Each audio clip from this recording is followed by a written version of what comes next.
The Fox Propaganda Network continues to reluctantly give good news for President Biden, which in turn is enraging convicted felon Donald Trump and his MAGA Republican supporters, and it's hilarious. But before we unpack all that, if you end up liking this video and you want to support the channel, please be sure to hit the like, subscribe, and alert bells before you go. All right, friends, we have several clips to look at in this video. It's always fun when the Fox Propaganda Network has to give good news for Democrats and for President Biden, and how MAGA Republicans react to that is even better. In this first clip, this is Karl Rove, okay? This is a veteran Republican operative, a man who served as a major advisor to President George W. Bush. In the Bush years, he was kind of depicted like in a proto-meme way. Like there was a meme always surrounding Karl Rove that he was basically the Emperor Palpatine or Skeletor of Republican politics. Family Guy did a skit. I'll never forget where he showed up basically like looking like death. He was in a hooded robe with a scythe and stuff. So this guy is like, he's almost Republican royalty in terms of like being a mastermind of the GOP. And in this clip, he gives Donald Trump some bad news. And we'll play the clip and then get into how MAGA Republicans react. So I want you to start out with that Fox News poll. This would suggest, I know it's only one poll, but this would suggest with some other evidence that there's been some movement towards Joe Biden since the felony conviction of President Trump. You agree? I agree. In fact, take a look at the evidence. Here it is. These are the polls since June 1st. If they're in red, Donald Trump won them. If they're in blue, Joe Biden is leading. And if they're in green, it's a tie. And take a look from the first of the month, where it's Trump up by 1, Trump up by 2, Trump up by 1, Biden up by 1, a tie, Trump up by 2, Biden up by 2, tie, Biden up by 2. So there's been a trend since the May 30th guilty verdict in the New York case. In fact, if you look at the Real Clear Politics national average, which is 11 polls, national average, it's Trump up by 0.5%. And if you look inside that, of the 11 polls, number 11 has him up by 5 points. Number 9 has him up by 5 points, and number 11 has him up by 2. When those get moved out, assuming that we continue to see close numbers, we're likely to see that lead dissipate because the most recent polls have had Biden ahead. Now, where's the movement? As I look at it, looks like the biggest move has been among independent voters who, naturally aren't the firmest partisans and are up for grabs. Is that? That is correct. As a matter of fact, I think it was by 11 points independents in that Fox News poll. And listen, we make fun of the Fox Propaganda Network for good reasons, but in terms of its polling outfit, it's a pretty good, highly reputable pollster, okay?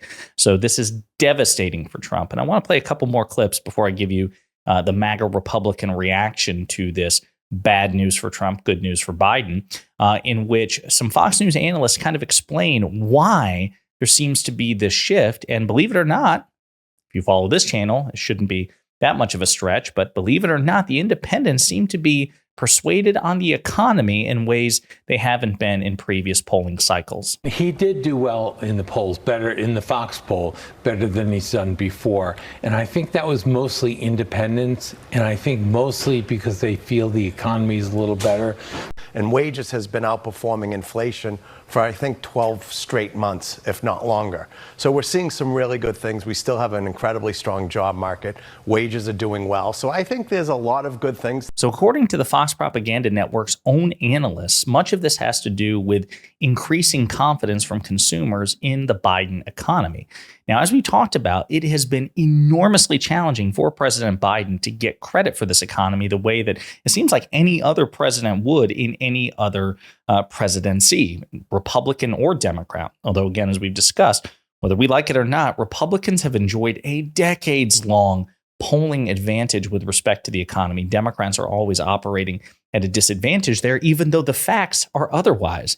Macroeconomists have been examining the American economy for decades, and basically under every major macroeconomic metric, from unemployment, jobs, GDP growth, stock market, the economy performs better when Democrats are in power, but the perception is the exact opposite.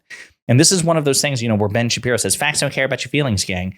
This is where it really advantages the Republicans that the feelings are on their side, because the facts should make it easy for those of us in the Democratic coalition to make the case that the economy performs better when we're in power, but that's not how people feel.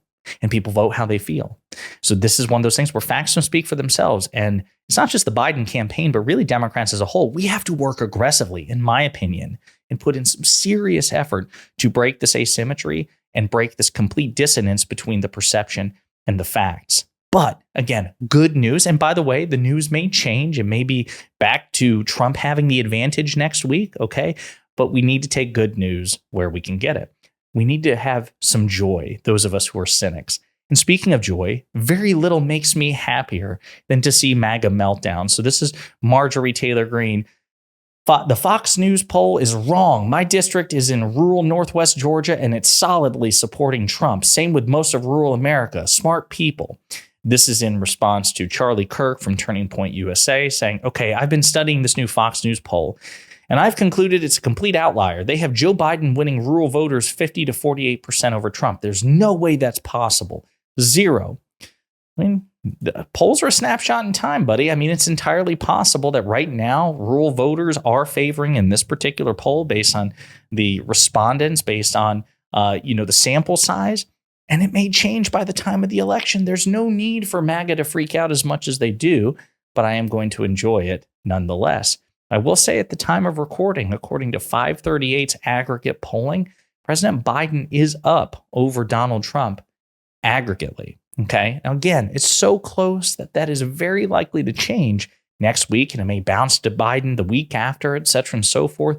But right now, it's so important that those of us in the Democratic coalition take the good news when and where we can find it, especially because we're saturated left, right, and center with bad news and constant negativity. Another good piece of news, right, with respect to polling, that young voters are backing President Biden over Donald Trump by a 23-point margin. It's basically about where it was. I think it's by 1 percentage point off from where it was in 2020, which of course was a major reason that President Biden won in 2020 so decisively over Donald Trump. Now, when I look for optimism, my northern star is Simon Rosenberg, Democratic operative who he's been part of professional politics for decades. He was part of President Clinton's first campaign, and he's been, again, in professional politics ever since, but he resurged back into prominence, and probably is more prominent now by far than he's ever been, because he accurately predicted that the 2022 midterms would not be a Republican red wave. And so he has a blog on Substack, which I encourage you to check out. It's called the Hopium Chronicles. And he's constantly giving people an injection of optimism and positivity. So this is what he said. On 538, Biden now leads in the national popular vote and in Michigan and Wisconsin. As we've been discussing this week, the election is changing now, and President Biden has been gaining in a wide variety of polls. Here's where the 538 averages now stand. National popular vote, Biden leads by 0.3%. That's a 2.7-point gain since early March. The blue wall, Biden leads in Michigan by 0.4 and Wisconsin by 0.3 and trails in PA by 0.4. Southwest, Biden trails by 2.8 in Arizona and 3 in Nevada. Biden trails by 4.6 in Georgia and 5.6 in North Carolina, both of which are red states. Blue dot, very limited polling, but I think we're favored here. Here's how I interpret all the data. This is Rosenberg. As there continues to be a great deal of GOP-aligned polling in 538's averages, I think the actual state of the race is 1 to 2 points more Democratic than what we see here, maybe more. I know that some argue there's a hidden Trump vote out there, but Trump and Republicans have been underperforming polls since Dobbs and not overperforming them. So while it's possible that Trump overperforms polling again in November, it's not what's been happening for the past 2 years and not what happened in the Republican primaries where Trump repeatedly underperformed public polling. So this is huge. Now, Trump hasn't run for office in 4 years, but he did run in the Republican primary. And as Rosenberg points out, in the Republican primary polling, Donald Trump underperformed. He did not overperform. So again, this is a crucial thing. Based on the data that we have, we should take nothing for granted, but there is ground to be optimistic. And I'm saying that as much to myself as to you all, because again, I'm a cynic by nature and I make no bones about it. But Simon Rosenberg is really good for this stuff. And again, it's so important to see how Republicans react, right? Because I suppose it's easy for us to fool ourselves, right? It's easy to fool yourself. But I think you should take your cues and pay attention to how your opponents react to things. And when it's just outright denial or rage, the way that Trump and Marjorie Taylor Greene react to bad news, to me, that suggests an insecurity. That suggests an infirmity. That suggests that they don't think they have a lock on this election. It's entirely possible that Trump will win. It's entirely possible that these polls will change. But right now, there is ample basis to be positive. And I don't know how the post-conviction settling of opinions will turn out. Again, in the most immediate raft of polls after Donald Trump's conviction on 34 counts of falsifying a business record, the polls have shifted. And that seems to vindicate the idea that more Americans than not are not supportive of voting of a convicted felon for president. But again, there's plenty of time between now and November for that to change. We've got the debate coming up on Thursday. President Biden and Donald Trump have a lot of pressure on them to perform, especially because the polling suggests that Americans have questions about both of their mental state. But the upshot is, if by some chance that President Biden tanks the debate, there will also be plenty of time, hopefully, to recover. But right now, folks, the Fox Propaganda Network is reluctantly reporting bad news for Trump, good news for Biden, and MAGA is not handling it well, and we should take that as a win. Let me know what you think in the comments.